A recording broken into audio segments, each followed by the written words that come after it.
You're braver than you believe, and stronger than you seem, and smarter than you think.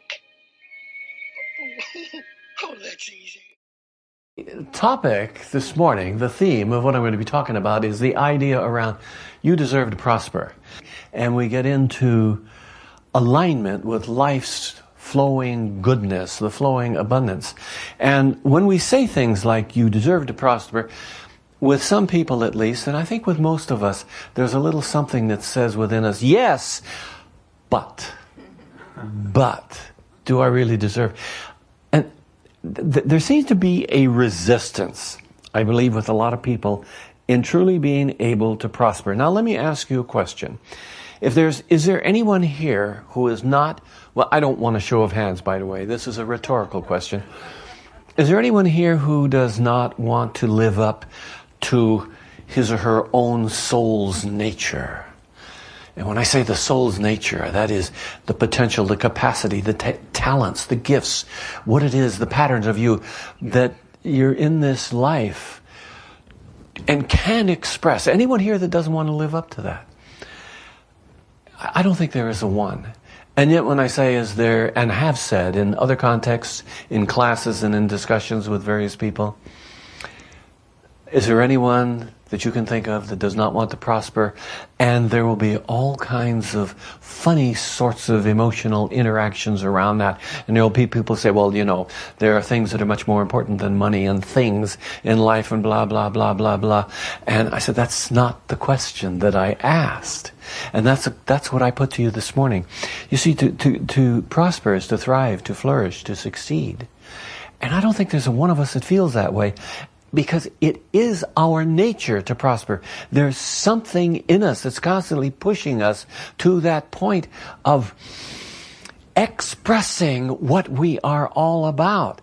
At the soul level, we actually already prosper. You remember that quotation that comes out of the, I think it's the third epistle of John, where he says, "Beloved, I wish above all things that thou mayest prosper and be in good health, even as thy soul prospers."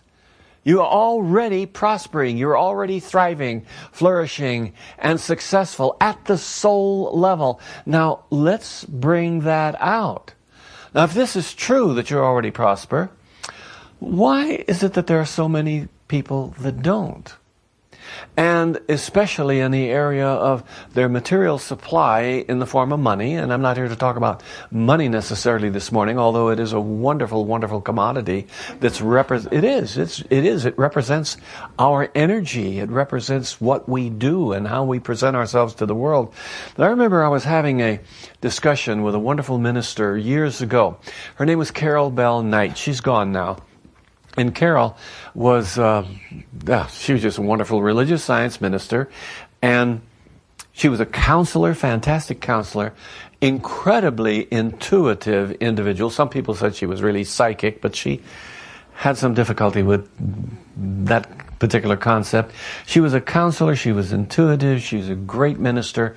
She had these tremendous gifts, and she was having some problems with her prosperity and her money flow in her life especially. And I was too. We were at a conference and we were having breakfast or lunch or something together. We were over the table and she says, you know, and we were talking about these things. And she says, you know, I finally come to the conclusion after all these years that the final great hurdle that many of us have to overcome in this process of spiritual unfoldment is the money hurdle. And you know, that stuck with me, and I thought about that. And we have funny concepts about it. Let me tell you one of mine. I've always had money come into my life. Never any problem with that. There's always been money that has come to me. And when I've been right down, I don't mean I haven't been at the point where I've been really, really tight at times and wondering what's going to happen, but it would come. And sometimes it come in great gobs. But I always used to say, oh, money always comes to me. I just can't seem to hold on to it. What a concept to carry around. It shall be done unto you as you believe. It's kind of like a prayer, you know. Every time we say something very positively from a level of belief, it's like a prayer. And whatsoever things ye shall ask for in prayer, believing, ye shall have. And boy, I had that experience of it just not staying with me until it got very clear to me that I didn't need that idea anymore. Now it's sticking. And I like it to stick. You know?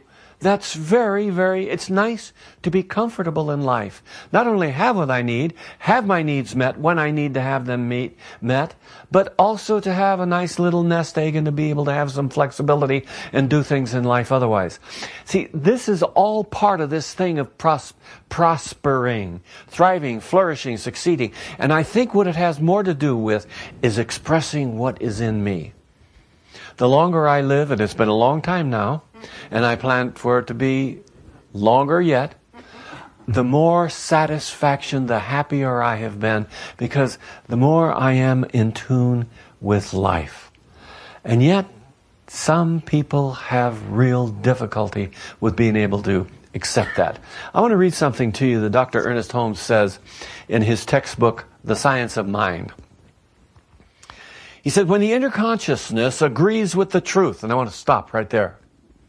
When the inner consciousness, that is what you feel, what you believe, what you hold on to, what your whole pattern is of you, agrees with the truth.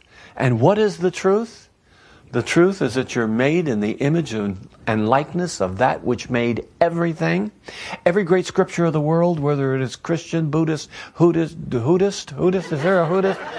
Hinduist, anyway, whatever the scripture is, whatever the Enlightenment tradition, they've all said the same thing. That we are replications of that which created it all. We have to be.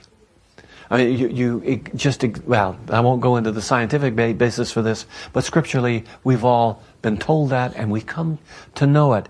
And the truth is, you're part of that. And when you're part of that, you're part of everything that it is.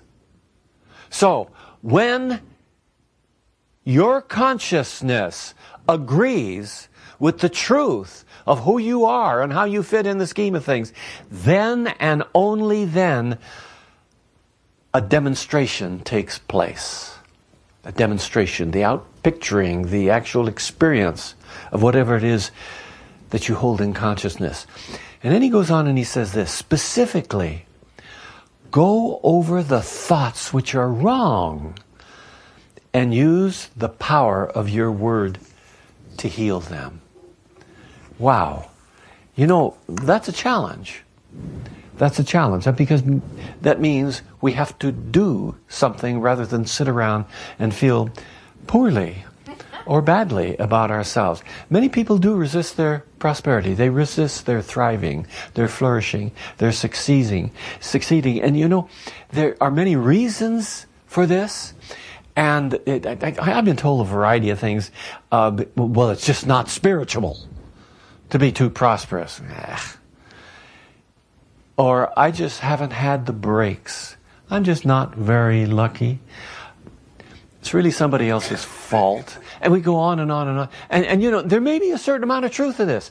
It is not spiritual to be overly prosperous if you are so obsessively, compulsively attached to that prosperity that you deny the very spiritual essence of who you are and create a barrier around you so you can't express the truth of you. That's certainly not spiritual. So you can say, well, prosperity causes that, blah, blah, blah. Look at all the bad businessmen and the big corporations and the this and the that and the other. I say, to that. And it might be that there are certain things that happen in life that are kind of like bad luck. I don't know. Or it's somebody else's fault that has deprived me. You know, the fact of the matter is I don't know why people deny their prosperity, and I don't care. What I'm concerned with is what can we do to move past that concept. You see, if we give our attention all the time to what is lacking, all we're doing is giving our attention to what is lacking, and the universe flows its energy and power right in. This is this God power right in to the focus of your attention. So if you're thinking lack and limitation all the time, what are you attracting into your life? So I don't care about that. What are we going to do to move beyond? It's like some people are constantly trying to analyze why they're a klutz or why they're a something or other in life. Well, fine. Now I know the reason I'm a klutz. What am I going to do to make it any different? Do you see what I'm saying? This is so important, to be proactive in moving forward into the field of possibilities and opportunities that you have. And sometimes it's a little bit scary. Sometimes we have to take a little bit of risk. I want to read to you a little quotation that I got just last week. You know, I'm on one of these email lists where I get a daily quotations from a couple of different sources. This one is called values.com, Thought for the Day. You might look it up. It's really wonderful. And this is from Anais Nin, the great author and essayist from a few years ago. She's gone now. And she says, and the day came when the risk to remain tight in a bud was more painful than the risk it took to blossom. Isn't that wonderful? And my question is, why do we want to remain tight in the bud? Why is it that we're so insecure that we encapsulate ourselves and hold ourselves tightly in a particular situation? Why not, instead of waiting until we're backed in the corner and there's no way to go but out or up, why not stand up, stand in the truth of who we are? Each of us is a God child made in the image and likeness of God, with all of the capability to experience the possibilities of life that are there for us, because we're already one with it. And that to me is the real clue to what we're here for, or to how we can approach this. I want to talk about some things this morning, give you a little outline of my the remainder of this sermon. You know, definition of sermon I heard one time ago that I like real well. It says sermon is a long, boring speech. Well, I don't expect this to be too long, nor do I expect it to be boring. So it's a talk. But I want to talk about some points. First of all, I'm going to talk about, I'll give you an overview here. Number one is to expand and generate more. Number two is get into the giving-receiving cycle. Learn about that. Participate.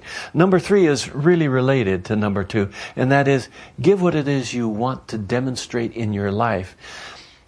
Then look to the source. Always look to the source. And finally, and I think maybe the most important, is know that you're worthy of experiencing the prospering life. Let's look at this first one.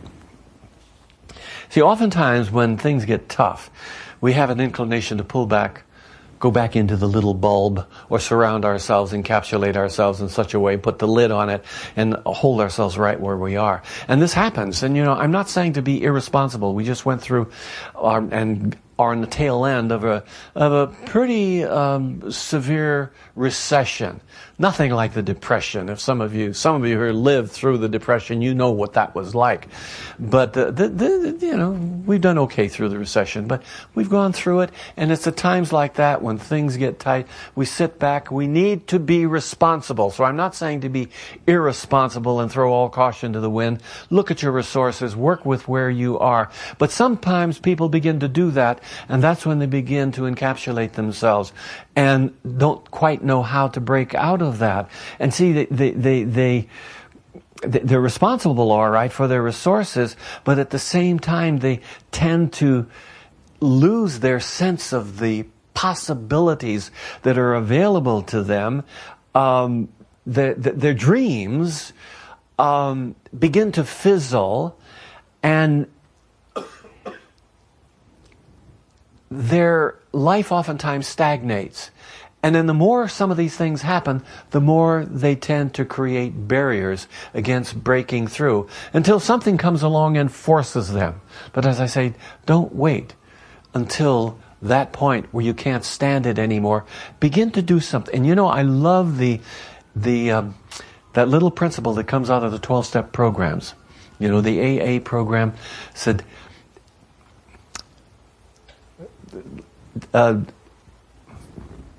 day by day. What One day at a time. One day at a time. And my paraphrase for that is a little bit every day, all the time. And you see, a lot of people don't realize that even a little success nurtures a consciousness of movement. And this is where expansion can come into your life. And you make a little success every day. Accomplishment is like when I took my first Science of Mind class many, many years ago, back in the 1970, I guess it was, 69 or 70, our teacher stood up there and she says, you know, when you start to do this kind of work with yourself and you find that maybe great dramatic things don't happen, they could, but they might not. But if you have a little demonstration, a little success, the next one is easier, and the next one is greater. See, the universe tends to respond to your ideas and your own expansiveness. And yet a lot of people keep retreating. You remember Mike Todd? Any of you remember who Mike Todd was? Well, he was Elizabeth Taylor's second husband. She didn't divorce him. He died. He died in an airplane crash. He was a great guy. He was a movie mogul. He produced and directed movies, and very talented guy. Wonderful, wonderful, very popular, influential person. He made the comment one time, he said, I've been broke many times, but I've never been poor. Isn't that neat? You see, broke is a condition. It's a place that you are. Poor is a state of mind. And we can change that state of mind. I want to give you an example of something that occurred. A couple of weeks ago, about 3 or 4 weeks ago, I gave a sermon. And in that sermon, there was a handout that people got. It was called 7-Day Mental Diet. That's what it was. A little handout in the bulletin. And one of the people who were here at that time wrote me this. She's one of the students. She just had completed the Beyond Limits course that we taught. She said, "Hi, Richard. I just had to tell you, the little purple inserts you placed in the bulletin 2 weeks ago had 7 treatments on them." They weren't treatments, they were affirmations. "Well, I did it twice daily. And guess what? I got both clarification on a new career and a job to get me through going back to college.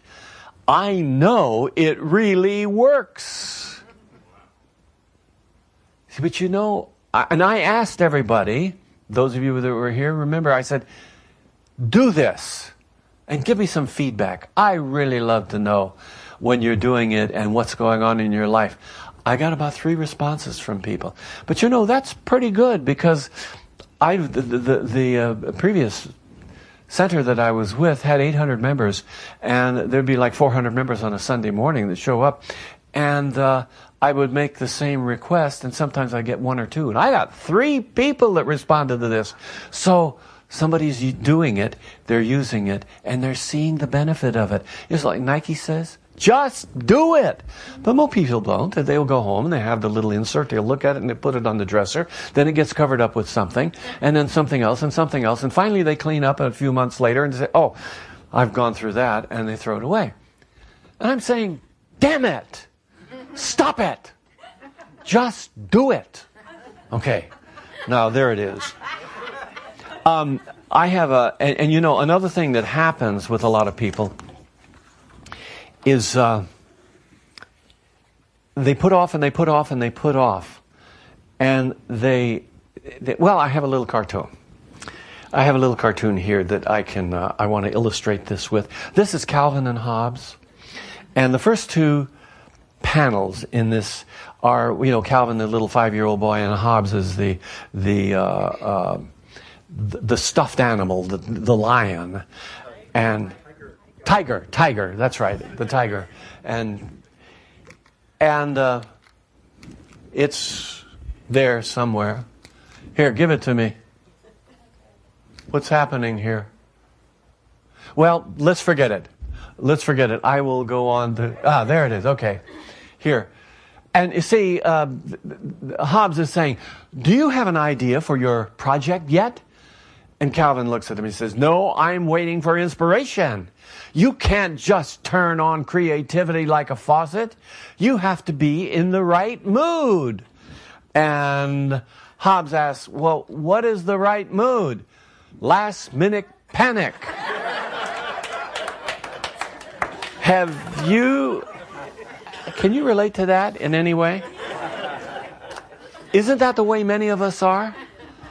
So you see, little practices, simple practices, working on yourself, being constantly aware, reminding yourself, I am made in the image of this whole universal system, all that it is, I have access to, and there's a part of it in me because of all of that, because I'm a part of all of that. Keep telling yourself that.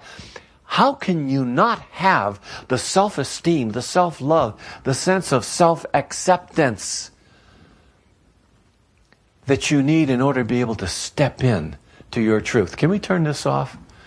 Or let me go backwards. Let me go backwards to... This will come next. Okay. Just leave that there. I should have put another slide. Anyway. Okay. The third one of these things that you can do that are useful to address yourself to, these elements, giving and receiving. You know, I think the first law of abundance is you have to give before you get back. Now, a lot of people look at that and say, well, then that sounds like a pretty good principle. If I can depend on that principle, I'll give and I know I'm going to get. No, it doesn't work that way. It just seems the universe works that way.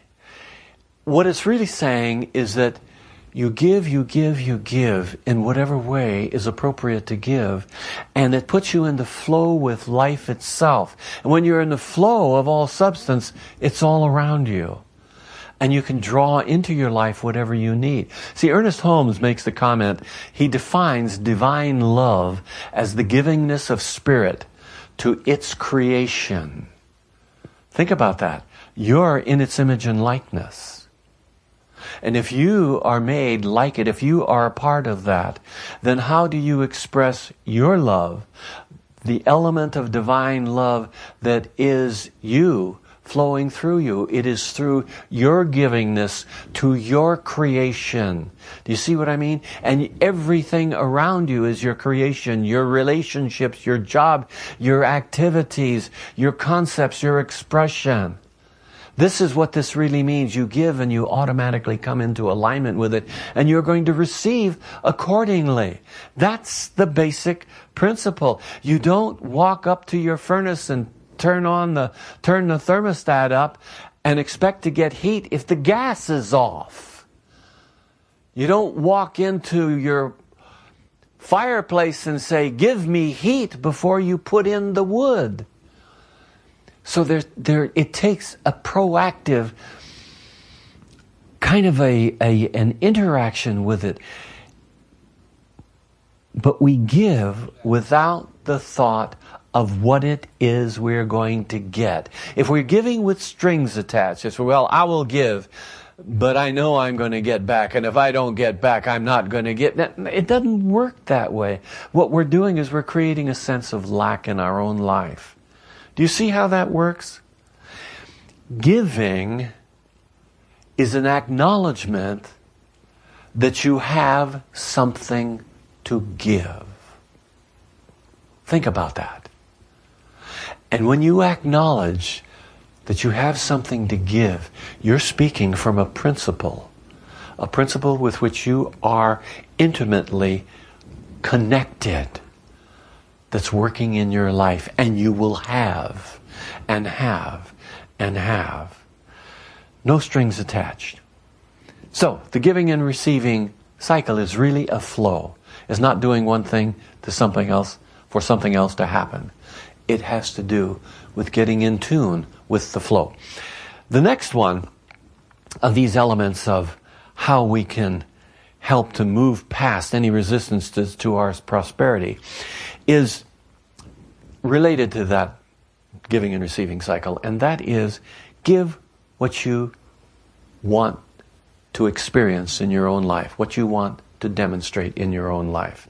And this goes for everything, whether it's you feel a need for appreciation or love or money or just somebody to smile at you sometime, or you feel that you have such a need to be trusted, or if you want to have a sense of your own personal power. Help other people be empowered.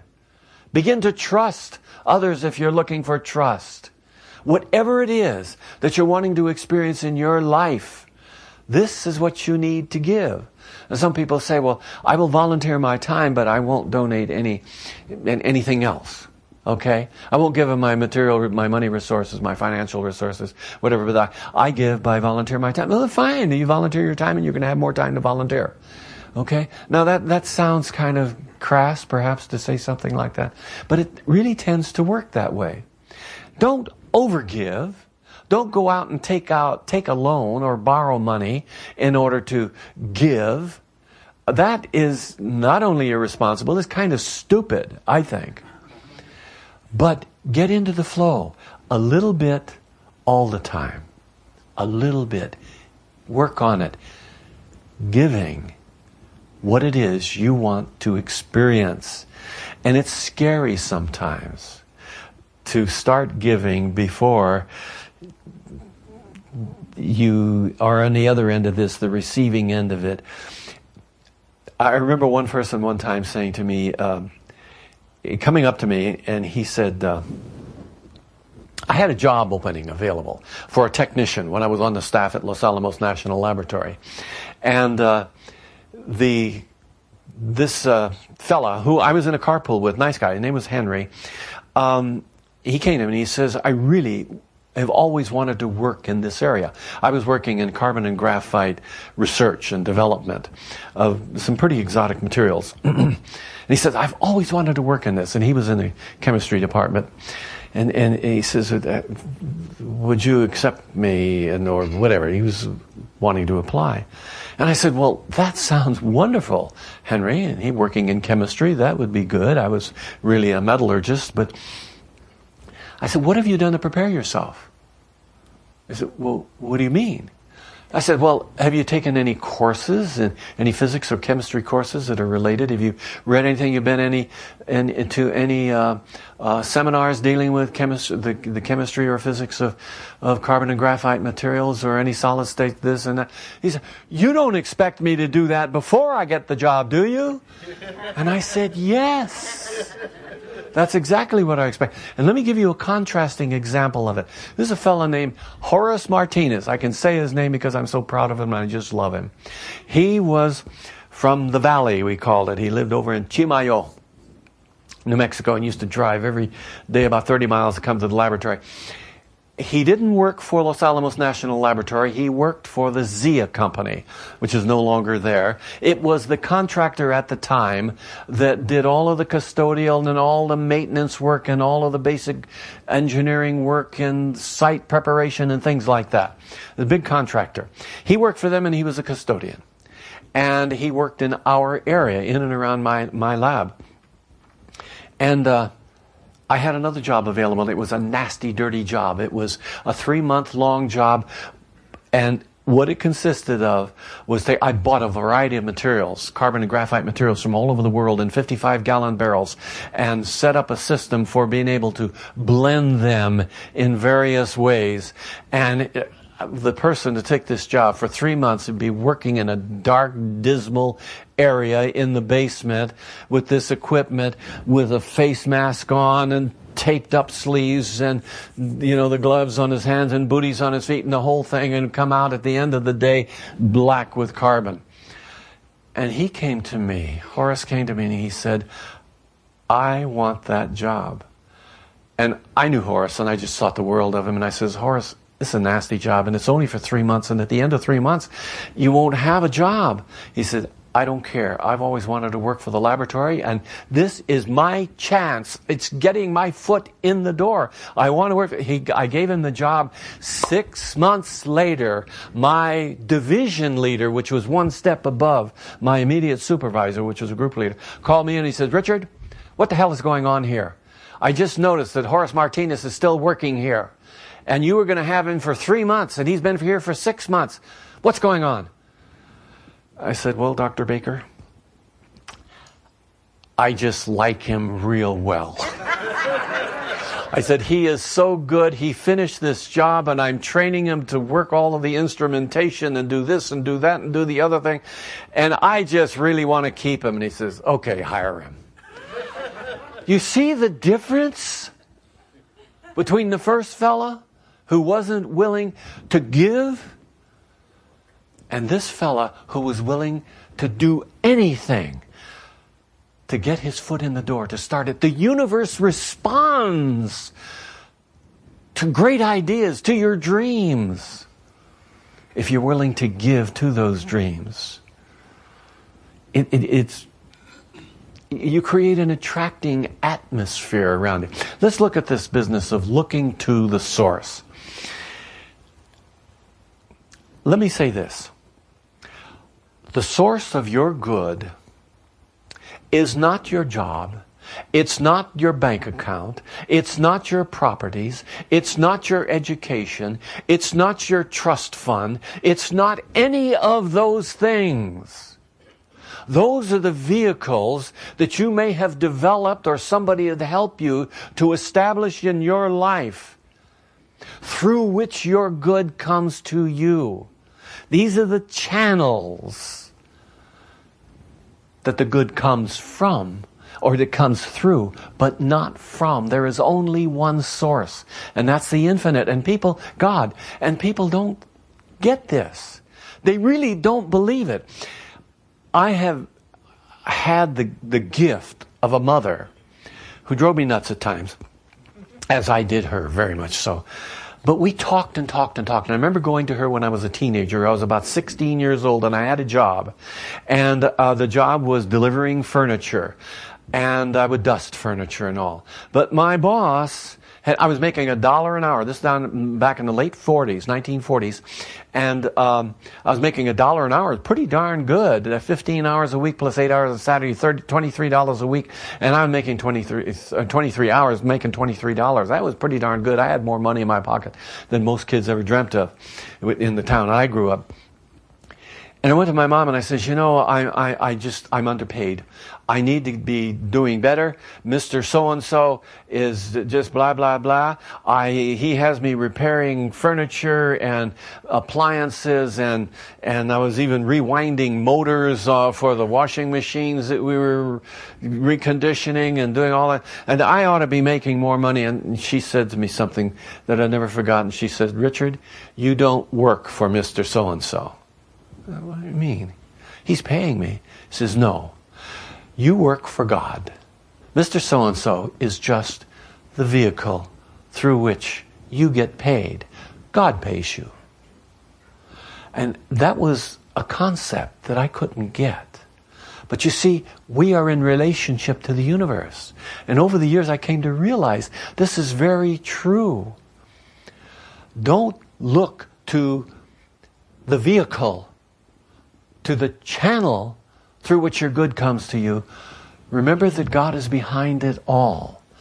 And she told me something else. She says, do the very best that you possibly can at whatever you're doing, and whatever it looks like, don't pay attention to that. You just do your best. You perform and you give, and the Lord will provide. And those were his words, old-fashioned traditional words that could never have been any truer, will never be any truer than that. Give your best, and the source will provide. Finally, know that you are worthy of your good. To receive, you've got to feel that you're worthy to receive. Many people feel guilty about what they get in life, and I think this comes from this deep sense of unworthiness, and we can talk about a lot of reasons why this occurs, and I don't care about the whys. What do we do to be able to move past that? Start by being thankful for what you are, who you are. Tell yourself, I am a God child. Let's say that together. I am a God child. All that God is, all that God is, I am as me. Wow. Is that powerful? I mean, that just stirs me just to say that. And yet, I say this, and I do this all the time, and I get down in the dumps, and I have to remind myself, as you will too. You'll find that you'll be led to what it is you need to do in order to expand and generate more in your life. Each of us, I really believe, is a marvelous, creative individualization of this thing we call God. God chose to incarnate as each one of us, and it is up to us to awaken to that truth. You are worthy, you are complete, you deserve to prosper. These few things, expand and generate more. Get into the giving and receiving cycle. Give what it is you want to demonstrate. Always look to the source and know that you are worthy of all the good that life holds for you. Let's have a short prayer.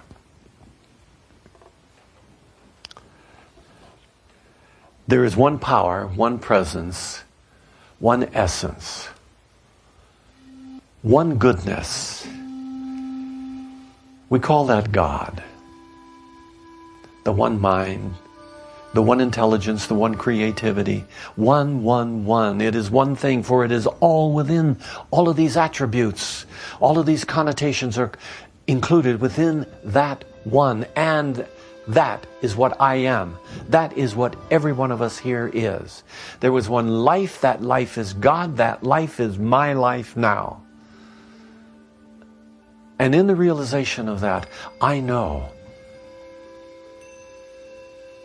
that everything is available to me right now, and I declare that I'm open and receptive to the flow of the goodness of life, the inspiration, the intelligence, the creativity, the substance, the abundance, the harmony, the balance, the joy, the love, all of this.